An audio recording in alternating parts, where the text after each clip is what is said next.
ಎಲ್ರಿಗೂ ನಮಸ್ಕಾರ. ಹಿಂದಿನ ಒಂದು ಪ್ರೆಸ್ ಮೀಟ್ ನಡೆದಾಗ ಸಿನಿಮಾ ರಿಲೀಸ್ ಮುಂಚೆ ನನಗೆ ಇವತ್ತು ತುಂಬಾ ಖುಷಿ ಆಗ್ತಿದೆ. ಏನಂತಂದ್ರೆ ಪ್ರೀವಿಯಸ್ ಪ್ರೆಸ್ ಮೀಟ್ ಅಲ್ಲಿ ನಾನೊಂದು ಮಾತು ಹೇಳಿದ್ದೆ, ನನ್ನ ಹೆಸರು ನೋಡಿ ನನ್ನ ಕೆಲಸ ಕಾಣಿಸೋದಿಲ್ಲ ಮೋಸ್ಟ್ಲಿ, ನನಗೆ ಎಷ್ಟು ನಂಬಿಕೆ ಇದೆ ಅಂತ. ಅದು ಇವತ್ತು ನಿಜ ಆಗಿದೆ. ಯಾಕೆ ಅಂತಂದ್ರೆ ನಾವು ಒಂದು 3 ದಿನದಿಂದ ಥಿಯೇಟರ್ ವಿಸಿಟ್ ಹೋಗ್ತಿದ್ವಲ್ಲ, ಕೊನೆಗೆ ಆ ಒಂದು ಮೆಸೇಜ್, ಒಂದು ಲೆಟರ್ ಬಂದು ಲೈಟ್ ಆನ್ ಆಗಿ ರೋಲಿಂಗ್ ಟೈಟಲ್ ಓಡ್ತಾ ಇದ್ರು, ಯಾರು ಕದಲ್ದಿರ ಸ್ಕ್ರೀನ್ ನೋಡ್ತಾ ಕೂತಿದ್ರು.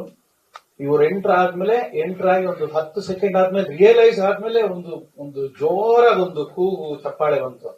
ಅಂದ್ರೆ they are into the film. That means I have succeeded more than what I expected, and like they are into the film. ಯಾವ ಲೆವೆಲ್ಗೆ ಅಂತಂದ್ರೆ ಆ ಎಮೋಷನ್ಸ್ ನ ನೀವು ನೋಡಿದ್ರಿ, ತುಣುಕುಗಳಷ್ಟೇ. ನಾವು ರಿಯಲ್ ಅಲ್ಲಿ ನೋಡಿದ್ದು ಒಂಥರ ರೋಮಾಂಚನ ಆಗತ್ತೆ ಆ ರಿಯಾಕ್ಷನ್ಸ್ ನ ನೋಡಿದ್ರೆ. ಸೊ ಅದೊಂದು ನನ್ಗೆ ತುಂಬಾ ಖುಷಿ. ನಾನು ಅವತ್ತು ಹೇಳಿದ್ದು ಸುಳ್ಳಾಗ್ಲಿಲ್ಲ ಅಂತ. ಸೊ ಖುಷಿ ಆಗ್ತಿದೆ, ನನ್ನ ಕೆಲಸ ಯಾರಿಗೂ ಗೊತ್ತಾಗ್ತಿಲ್ಲ ಅಂತ. I am happy about it. And ಇನ್ನೊಂದು, ಸಿನಿಮಾ ರಿಲೀಸ್ ಆಗಕ್ಕೆ ಒಂದು 10 ದಿನಗಳ ಮುಂಚೆ ನಮ್ಮ ಮ್ಯಾನೇಜರ್ ಅಜಯ್ ಅವರ ಸ್ಟಾಫ್ಗೆ ಹೇಳ್ತಿದ್ರು, ಇನ್ಮೇಲೆ ಟೈಮ್ 6 ಗಂಟೆ ಅಂತ ಹೋಗಂಗಿಲ್ಲಪ್ಪ, ಸ್ವಲ್ಪ ಲೇಟ್ ಆಗುತ್ತೆ ಅಂತ. ನಾನು ಅವತ್ತು ಹೇಳಿದ್ದೆ, 18ನೇ ತಾರೀಕುವರೆಗೂ ಸ್ವಲ್ಪ ಡೇ ಅಂಡ್ ನೈಟ್ ಕೆಲಸ ಮಾಡ್ಬೇಕಾಗತ್ತೆ ಅಂತ ಹೇಳ್ತಿದ್ರು. ನಾನು ಹೇಳಿದೆ 18ನೇ ತಾರೀಕಲ್ಲ, ಅದ್ಯಾವ ಇದ್ರ ಹೇಳಿದ್ರು 22ನೇ ತಾರೀಕುವರೆಗೂ. 22ನೇ ತಾರೀಕು ನಾವು ಸಕ್ಸಸ್ ಮೀಟ್ ಮಾಡ್ತೀವಿ ಅಂತ ಹೇಳಿದ್ದೆ. ಅದು ಇವತ್ತು ನಿಜ ಆಗಿದೆ.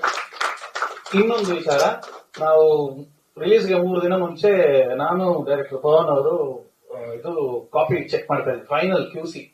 ಫಸ್ಟ್ ರೀಲ್ ಯಾವ್ದೋ ಒಂದು ಫ್ರೇಮ್, ಏನೋ ಇದು ಕರೆಕ್ಟ್ ಫ್ರೇಮ್ ಇತ್ತು. ಸೊ ಆ ಒಂದು ಟೆನ್ಷನ್ ಅಲ್ಲಿ ಇಂದು ಈ ಫಸ್ಟ್ ರೀಲ್ ಅಲ್ಲೇ ಒಂದ್ 2 ಕರೆಕ್ಟ್ ಫ್ರೇಮ್ ಇದೆಯಲ್ಲಪ್ಪ ಅಂತ ಅನ್ಕೊಂಡು ನೋಡ್ತಾ ಇದ್ವಿ.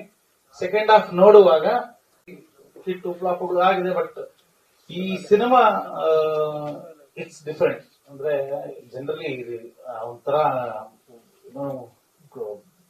ತುಂಬಾ ಕಾಮನ್ ಸ್ಟೇಟ್ಮೆಂಟ್ ಆಗೋಗಿದೆ ಈ ನಡುವೆ, ಡಿಫರೆಂಟ್ ಅಂತ. ಬಟ್ ಇದು ನನಗೆ ತುಂಬಾ ಹತ್ತಿರವಾದಂತ ಸಿನಿಮಾ. ನಾನು ಅನ್ಕೊಂಡಿದ್ದ ಎಲ್ಲಾ ಪಾಯಿಂಟ್ಸ್ ಅಲ್ಲಿ ಟಿಕ್ ಮಾರ್ಕ್ ಆಗಿದೆ.